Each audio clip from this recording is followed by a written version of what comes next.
seront déployés à grande échelle, cela aura un impact sur le monde, d'une ampleur que personne ne comprend encore. Aujourd'hui, je voulais absolument vous parler d'une interview qui a fait grand bruit il y a quelques semaines. Celle d'Eric Schmidt, l'ancien PDG de Google. Et croyez-moi, ce qu'il y dit est encore plus pertinent aujourd'hui. Cette interview a d'ailleurs une histoire assez étrange. Initialement publiée sur la chaîne YouTube de Stanford, elle a été mystérieusement retirée quelques jours plus tard. Pourquoi ? Probablement parce que Schmidt y fait des révélations explosives sur l'avenir de l'IA et la compétition mondiale dans ce domaine. Il y parle notamment de la course à l'IA entre les États-Unis et la Chine, des investissements colossaux nécessaires, on parle de 300 milliards de dollars, et de la façon dont l'IA va révolutionner notre façon de programmer et d'interagir avec la technologie dans les mois à venir. Ce qui est fascinant, c'est que ces prédictions commencent déjà à se réaliser.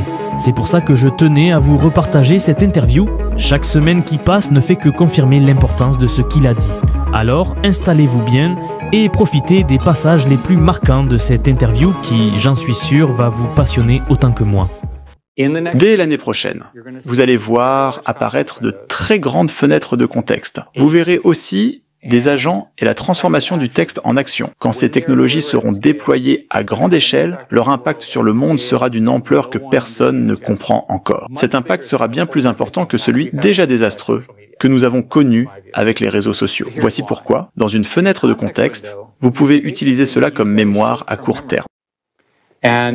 J'ai été surpris que les fenêtres de contexte deviennent si longues, les raisons techniques étant liées à la difficulté de les gérer et de les calculer. La chose intéressante avec la mémoire à court terme, c'est que lorsque vous lui posez une question, si vous lui demandez de lire 20 livres, que vous lui donnez le texte des livres comme requête et que vous lui demandez de vous dire ce qu'il raconte, il oublie le milieu. C'est exactement comme ça que fonctionne le cerveau humain. C'est là où nous en sommes concernant les agents. Il y a des gens qui construisent essentiellement des agents LLM, et voici comment ils procèdent. Ils lisent quelque chose comme la chimie, en découvrent les principes, puis les testent, et ajoutent ces connaissances à leur compréhension.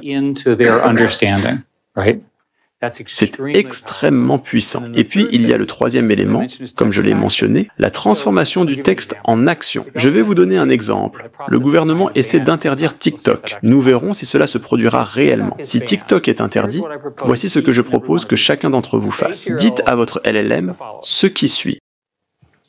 Fais-moi une copie de TikTok, vole tous les utilisateurs, vole toute la musique, mets mes préférences dedans, produis ce programme dans les 30 prochaines secondes, publie-le. Et dans une heure, s'il n'est pas viral, fais quelque chose de différent dans la même veine. C'est la commande. Boum, boum, boum, boum. Vous comprenez à quel point c'est puissant. Si vous pouvez passer d'un langage arbitraire à une commande numérique arbitraire, ce qui est essentiellement ce qu'est Python dans ce scénario. Imaginez que chaque être humain sur la planète est son propre programmeur, qui fait réellement ce qu'il veut, contrairement aux programmeurs qui travaillent pour moi et qui ne font pas ce que je demande. Les programmeurs ici savent de quoi je parle. Donc imaginez un programmeur sans arrogance qui fait vraiment ce que vous voulez, que vous n'avez pas à payer une fortune, et il y en a une offre infinie. Tout cela arrivera dans l'année ou les 2 ans à venir, très bientôt. Donc, s'il dit « reproduisez la fonctionnalité », vous pouvez certainement le faire, ces 3 choses. Et je suis convaincu que c'est l'union de ces 3 choses qui se produira dans la prochaine vague. Donc, vous avez demandé ce qui allait se passer d'autre. Tous les 6 mois, j'oscille. C'est une oscillation pair-impair. En ce moment, l'écart entre les modèles frontières, qui ne sont plus que 3, et tous les autres, me semblent s'agrandir. Il y a 6 mois, j'étais convaincu que l'écart se réduisait, alors j'ai investi beaucoup d'argent dans les petites entreprises. Maintenant, je n'en suis plus si sûr, et je parle avec les grandes entreprises qui me disent qu'elles ont besoin de 10 milliards, 20 milliards, 50 milliards, 100 milliards, Stargate, c'est 100 milliards, n'est-ce pas? C'est très, très difficile. J'ai parlé à Sam Altman, qui est un ami proche. Il pense que cela va coûter environ 300 milliards, peut-être plus. Je lui ai fait remarquer que j'avais fait le calcul sur la quantité d'énergie nécessaire. Dans un souci de transparence totale, je suis allé à la Maison-Blanche vendredi, et je leur ai dit que nous devions devenir meilleurs amis avec le Canada. Parce que le Canada a des gens vraiment sympathiques, a aidé à inventer l'IA, et dispose de beaucoup d'énergie hydroélectrique, car notre pays n'a pas assez d'énergie pour faire cela. L'alternative est d'avoir le financement des Arabes, et j'aime bien les Arabes personnellement, j'ai passé beaucoup de temps là-bas. Mais ils ne vont pas adhérer à nos règles de sécurité nationale, alors que le Canada et les États-Unis font partie d'une alliance où nous sommes donc ces centres de données à 100 milliards, 300 milliards, l'électricité devient la ressource rare. Vous étiez chez Google pendant longtemps, et ils ont inventé l'architecture du transformer. Oui, Peter, tout est de la faute de Peter, grâce aux personnes brillantes là-bas comme Peter et Jeff Dean et tout le monde. Mais maintenant, il semble qu'ils aient perdu l'initiative face à OpenAI. J'ai vu que le cloud d'Anthropic était en tête de liste. J'ai posé la question à Sundar, mais il ne m'a pas donné une réponse très précise. Peut-être avez-vous une explication plus précise ou plus objective de ce qui se passe là-bas. Je ne suis plus employé de Google, et en toute transparence. Google a décidé que l'équilibre entre travail et vie personnelle, rentrer tôt et travailler de la maison était plus important que la victoire.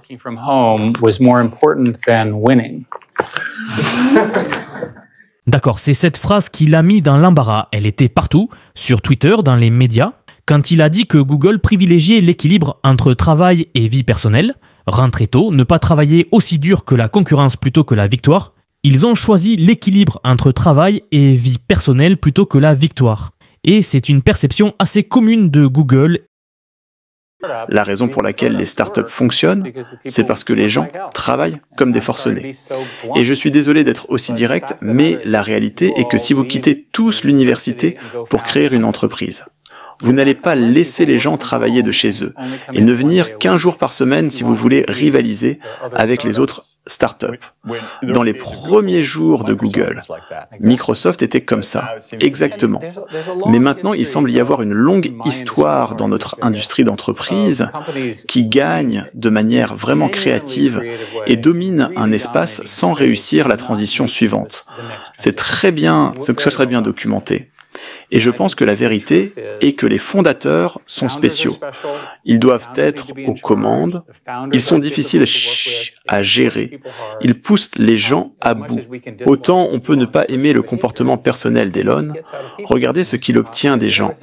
J'ai dîné avec lui, j'étais dans le Montana, et il prenait l'avion cette nuit-là à 22h pour avoir une réunion à minuit avec XAI. Pensez-y. J'étais à Taïwan, pays différent, culture différente, et ils ont dit que c'est TSMC, que j'admire beaucoup, et ils ont une règle selon laquelle les doctorants qui sortent de l'université, de bons physiciens, travaillent dans l'usine au sous-sol. Maintenant, pouvez-vous imaginer des physiciens américains faire ça? Les docteurs, très peu probable, c'est une éthique de travail différente. Et le problème ici, la raison pour laquelle je suis si dur concernant le travail, c'est que ce sont des systèmes qui ont des effets de réseau. Donc le temps compte beaucoup, et dans la plupart des entreprises, le temps ne compte pas tant que ça. Vous avez beaucoup de temps. Vous savez, Coca et Pepsi seront toujours là, et la bataille entre Coca et Pepsi continuera. Et tout est glacial. Quand je traitais avec les opérateurs téléphoniques, un contrat typique prenait 18 mois à signer. Il n'y a aucune raison de prendre 18 mois pour faire quoi que ce soit. Faites-le, c'est juste. Nous sommes dans une période de croissance maximale, de gain maximal. Ensuite, on lui a donc posé des questions sur la concurrence avec l'IA chinoise et l'AGI, et voici sa réponse. J'étais président d'une commission sur l'intelligence artificielle qui a examiné cela très attentivement. Et vous pouvez le lire, ça fait environ 752 pages. Et je vais résumer en disant que nous sommes en avance. Nous devons rester en avance et nous avons besoin de beaucoup d'argent pour y parvenir. Nos clients étaient le Sénat et la Chambre des représentants. Et c'est de là qu'est venu le CHIPS Act et beaucoup d'autres choses similaires.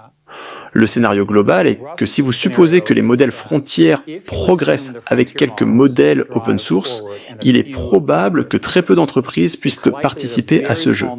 Pardon, très peu de pays. Quels sont ces pays? Ce sont les pays avec beaucoup d'argent, beaucoup de talent, des systèmes éducatifs solides et une volonté de gagner. Les États-Unis en font partie, la Chine en est un autre. Combien d'autres y en a-t-il? Y en a-t-il d'autres?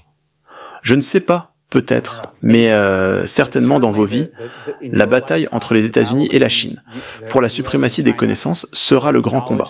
Donc le gouvernement américain a essentiellement interdit les puces Nvidia, bien qu'il n'ait pas pu dire que c'était ce qu'ils faisaient, mais c'est ce qu'ils ont fait en Chine. Nous avons environ 10 ans d'avance en matière de puces, en termes de sub-DUV, c'est-à-dire sous les 5 nanomètres, environ 10 ans. Un exemple serait qu'aujourd'hui, nous avons quelques années d'avance sur la Chine. Je pense que nous prendrons encore plus d'avance et les Chinois sont furieux à ce sujet. Ils sont énormément contrariés. Parlons d'une vraie guerre qui est en cours. Je sais que c'est quelque chose dans lequel vous avez été très impliqué. La guerre en Ukraine, et en particulier, je ne sais pas à quel point vous pouvez parler de White Stork et de votre objectif, d'avoir des drones à $500 qui détruisent des chars à 5 millions de dollars. Comment cela change-t-il la guerre? J'ai travaillé pour le secrétaire à la Défense pendant 7 ans et j'ai essayé de changer la façon dont nous gérons notre armée. Je ne suis pas particulièrement fan de l'armée, mais c'est très coûteux et je voulais voir si je pouvais être utile. Et je pense que, de mon point de vue, j'ai largement échoué. Ils m'ont donné une médaille, donc ils doivent donner des médailles aux échecs ou peu importe. Mais mon autocritique était que rien n'a vraiment changé. Et le système en Amérique ne va pas conduire à une véritable innovation. Donc, regardez les Russes utiliser des chars pour détruire des immeubles d'habitation avec des petites vieilles dames et des enfants me rendait fou. J'ai donc décidé de travailler sur une entreprise avec votre ami Sébastien Trune, ancien membre de la faculté ici, et tout un groupe de personnes de Stanford. Et l'idée est essentiellement de faire 2 choses. Utiliser l'intelligence artificielle de manière complexe et puissante pour cette guerre essentiellement robotique. Et la deuxième est de réduire le coût des robots. Maintenant, vous vous demandez pourquoi un bon libéral comme moi ferait ça.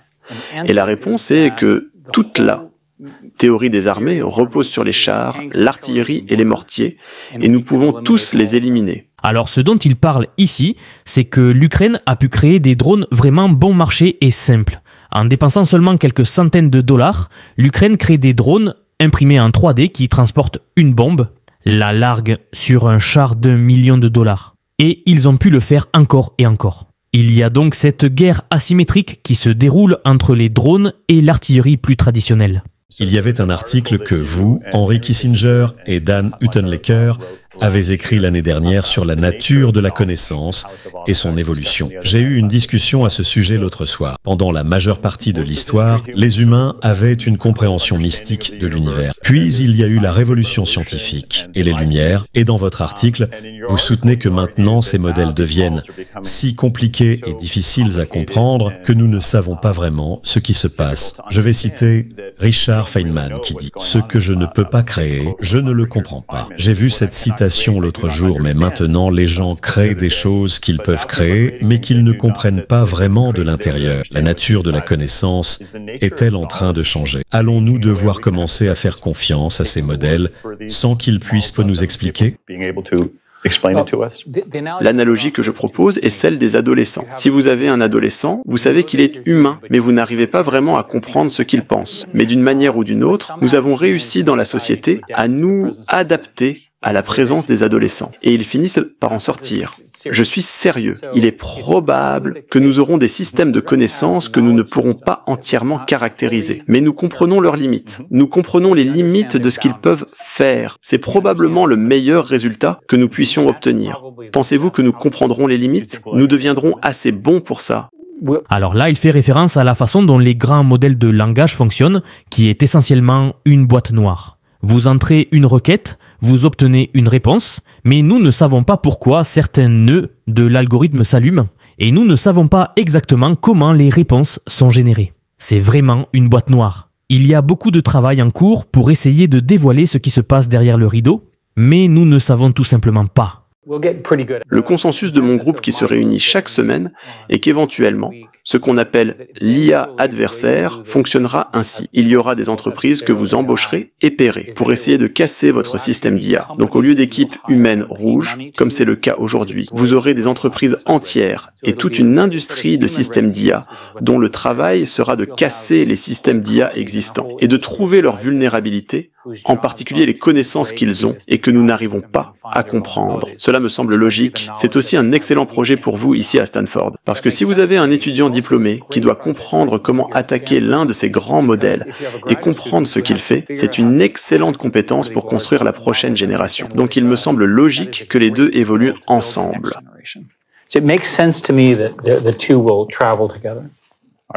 Très bien, prenons des questions des étudiants. Plus tôt, vous avez mentionné, et c'est lié aux commentaires actuels sur l'obtention d'une IA qui fait vraiment ce que vous voulez, vous venez de mentionner l'IA adversaire, et je me demande si vous pourriez en dire plus.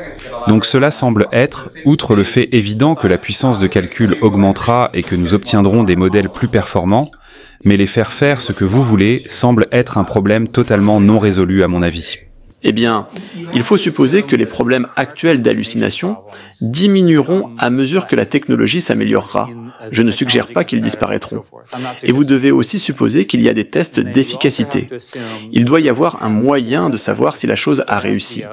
Dans l'exemple que j'ai donné du concurrent de TikTok, et au fait, je ne suggérais pas de voler illégalement la musique de tout le monde, ce que vous feriez si vous étiez un entrepreneur de la Silicon Valley, ce que vous serez tous, j'espère, c'est que si ça marchait, vous embaucheriez plein d'avocats pour nettoyer le désordre. Mais si personne n'utilise votre produit, peu importe que vous ayez volé tout le contenu. Et ne me citez pas, vous êtes filmé. Oui, c'est vrai. Mais vous voyez mon point. En d'autres termes, la Silicon Valley fera ses tests et nettoiera le désordre. C'est typiquement comme ça que ces choses sont faites. Donc mon point de vue est que vous verrez de plus en plus de systèmes performatifs avec de meilleurs tests et éventuellement des tests adversariaux. Et cela le maintiendra dans une boîte. Le terme technique s'appelle le raisonnement en chaîne de pensée. Et les gens pensent que dans les prochaines années, vous pourrez générer 1000 étapes de raisonnement en chaîne de pensée. Faites ceci, faites cela. C'est comme construire des recettes, vous pouvez exécuter la recette et vous pouvez vraiment tester si elle a produit le bon résultat. Les montants d'argent évoqués sont ahurissants et j'ai choisi d'investir dans tout parce que je n'arrive pas à déterminer qui va gagner. Et les montants qui me suivent sont si importants. Je pense qu'une partie est due au fait que l'argent facile a été fait et les grands investisseurs qui ne savent pas ce qu'ils font doivent avoir une composante IA. Et tout est maintenant un investissement en IA. Donc ils ne peuvent pas faire la différence. Je définis l'IA comme des systèmes d'apprentissage, des systèmes qui apprennent vraiment. Deuxièmement, il y a de nouveaux algorithmes très sophistiqués qui sont en quelque sorte post-transformers. Mon ami, mon collaborateur depuis longtemps, a inventé une nouvelle architecture non-transformer. Il y a un groupe que je finance à Paris qui prétend avoir fait la même chose. Donc il y a énormément d'innovation là-dedans. Beaucoup de choses à Stanford.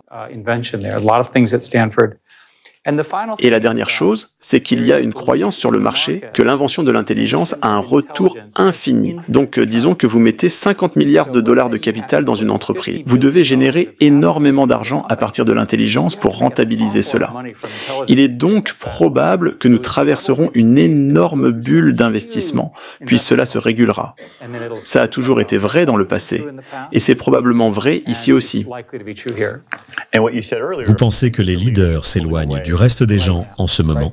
Et c'est vraiment la question est à peu près la suivante. Il y a une entreprise appelée Mistral en France. Ils ont fait du très bon travail. Et je suis évidemment un investisseur. Ils ont produit leur deuxième version. Leur troisième modèle sera probablement fermé parce que c'est tellement coûteux. Ils ont besoin de revenus et ils ne peuvent pas donner leur modèle. Donc ce débat open source versus closed source dans notre industrie est énorme. Et toute ma carrière était basée sur des gens prêts à partager des logiciels en open source. Tout ce qui me concerne est open source. Une grande partie des fondements de Google étaient open source. Tout ce que j'ai fait techniquement.